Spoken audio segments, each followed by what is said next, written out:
I feel like I played that before. And every high schooler in the room goes, I feel like you've told that joke before. The first three pieces that we just played for you were our contest set this year.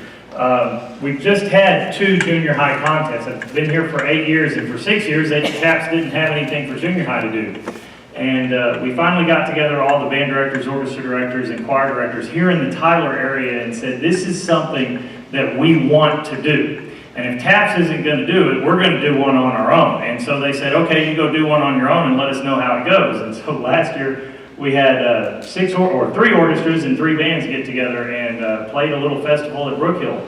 And the band and the orchestra last year got straight ones on stage. This year, they were saying, okay, looks like y'all pulled off a neat little junior high contest. How do we make this go statewide? And so we ended up having about 3 different TAPS contests across the state, and ours was by far the most sought after. We had groups coming from the other side of Fort Worth to come and compete here, and all the way from really Galveston, I guess Lead City, brought a couple of groups up here because they wanted to be a part of this neat little fine arts thing that we have here in East Texas.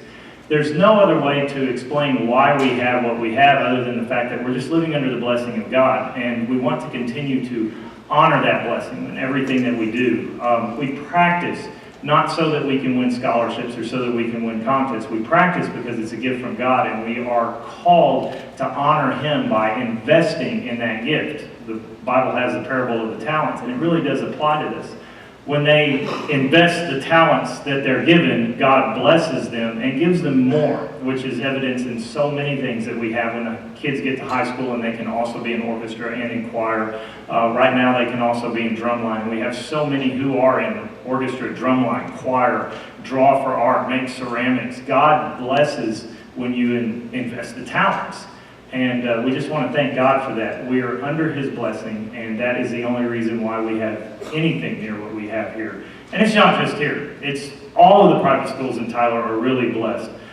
This year it was fun bringing in some judges because when you have an orchestra and a band contest, you have to bring in judges from each different discipline. And my band guy teaches at a pretty small band in East Texas, because there's a lot of small schools in East Texas. And they're used to playing about the music that you heard the 6th grade band playing. Fire Dance was one of their contest pieces. And he came in and he listened to the band play first, and then he walked out of the room and grabbed his cell phone and called his assistant and said, I need you to change the way we're doing one of our songs because Grace's junior high does it better, and I want you to do it like this. And he told us that. It's like, wow, it's affirming. It's the work that the kids have put in. And then I kind of felt bad for him because then we turned the program over to the strings, and I had 2 string judges in the room. But the music that we're playing here is not junior high band music. The music that we've been playing here is really high school string literature. And once we got started, I think his eyes just got really, really big looking at the music because the only thing he wrote on the page was, wow, that's a lot of notes. So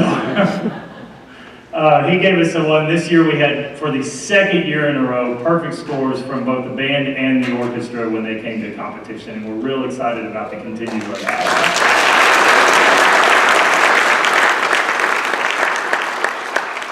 I don't just like to teach the music, say, hey, here's the songs that we're playing. Deja Vu, you've got that little thing. Of course, Deja Vu, if you think about it, my generation knows that Deja Vu means that there's a glitch in the Matrix, right? And if y'all don't know what the Matrix is, it's a very, very serious trilogy on biblical theology, Calvinism versus Arminianism by the time you get to the 3rd one, and the sacrifices necessary to save the world.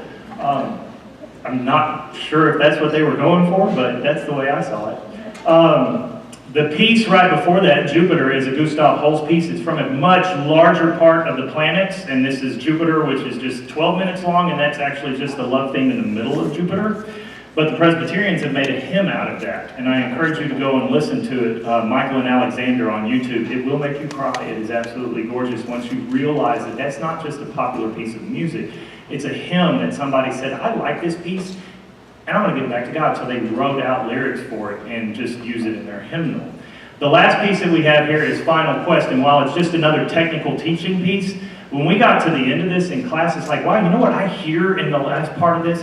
I hear the Great Commission. Go into the world.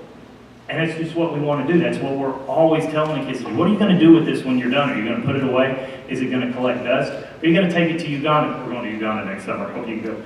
Are you going to take it to Uganda? Are you going to go? Are you going to do something with it? Are you going to go to the church under the bridge? Go. Use your instrument. Use the gift that God has given you, not just for performances in here, but for God's glory wherever you go. So the last thing that we're going to pray for you tonight is Final Quest.